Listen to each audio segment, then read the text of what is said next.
اس آیت کا حوالہ میں دے چکا ہوں آیا بر کے ضمن میں کہ یہ جو نیکی ہے مظاہر نیکی میں سے عملی نیکی میں سب سے بڑی، سب سے پہلی، سب سے مقدم انسانی ہمدردی، اور انسانی ہمدردی میں اپنا مال خرچ کر سکنا، اور مال بھی وہ کہ جو محبوب ہو، ردی ہو، دل سے اتر گیا ہو، بوسیدہ ہو گیا ہو، وہ کسی کو دے کر اور سمجھا جائے کہ حاتم طائی کی قبر پر لات مار دی میں نے، تو وہ حماقت ہے اپنی جگہ پر۔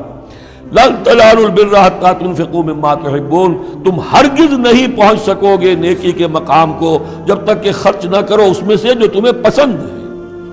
وما تنفقوا من شيء فإن الله به عليم، اور جو کچھ بھی تم خرچ کرو گے اللہ کو اس کا علم ہے۔ كل طعام كان حلا لبني اسرائيل الا ما حرم اسرائيل على نفسه من قبل ان تنزل التوراة۔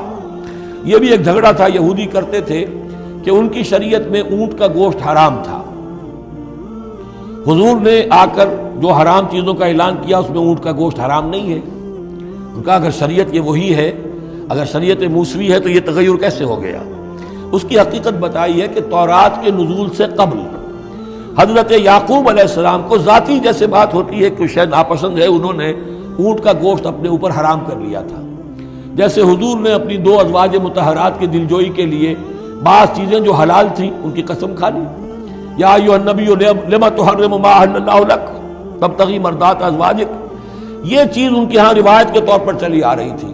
تو اللہ نے فرمایا لاؤ تورات اور دکھاؤ کہاں لکھا ہوا۔ تورات کے نزول سے پہلے یہ شکل حضرت یعقوب علیہ السلام کی تھی، اس کی تم پیروی کر رہے ہو۔ تو کھانے پینے کی وہ چیزیں جو اسلام نے حلال کی ہیں، کل طعام کان حلا لبنی اسرائیل، وہ بنی اسرائیل کے لیے بھی حلال تھی، الا ما حرم اسرائیل علی نفسہ، سوائے ان چیزوں کے کہ جنہیں حرام ٹھہرا لیا تھا اسرائیل، اسرائیل سے مراد حضرت یعقوب اللہ کے بندے عبداللہ، علی نفسہ ہی، اپنی جان پر، من قبل ان تنزل التوراۃ، اس سے پہلے کہ تورات نازل ہو۔ اس لیے کہ یہ تو 300-400-500 سال کا فصل ہے حضرت یعقوب میں اور نزول تورات میں۔ قل فاتوا بالتوراۃ فاتلوها، اے نبی ان سے کہیے تم جو اعتراض ہم پر کر رہے ہو تو لاؤ تورات اور پڑھو اور دکھاؤ، ان کنتم صادقین، اگر تم سچے ہو۔ شریعت تورات کے اندر کہیں بھی اونٹ کے گوشت کی حرمت نہیں ہے۔ فمن افترى على الله الكذب من بعد ذلك فاولئك هم الظالمون، اور جو لوگ اس کے بعد بھی اللہ کی طرف جھوٹ منسوب کرتے رہے تو یہ لوگ ظالم ہیں۔ اب ان سے کیا آدمی گفتگو کرے؟ قل صدق اللہ، کہہ دیجئے اللہ نے جو کچھ کہا صحیح فرمایا۔ فاتبعوا ملت ابراہیم حنیفا، بس پیروی کرو ملت ابراہیم کی جو یکسو تھے یا یکسو ہو کر، یہ حنیفہ کا لفظ دونوں طرف جا سکتا ہے، ابراہیم کی صفت یا حال حنیفہ، اور یہ اتباع کا حال بھی ہو سکتا ہے۔ فاتبعوا ملت ابراہیم حنیفہ، یکسو ہو کر، بعد کی تمام تقسیمات سے بلندتر ہو کر جو ابراہیم کا طریقہ ہے اس کی پیروی کرو۔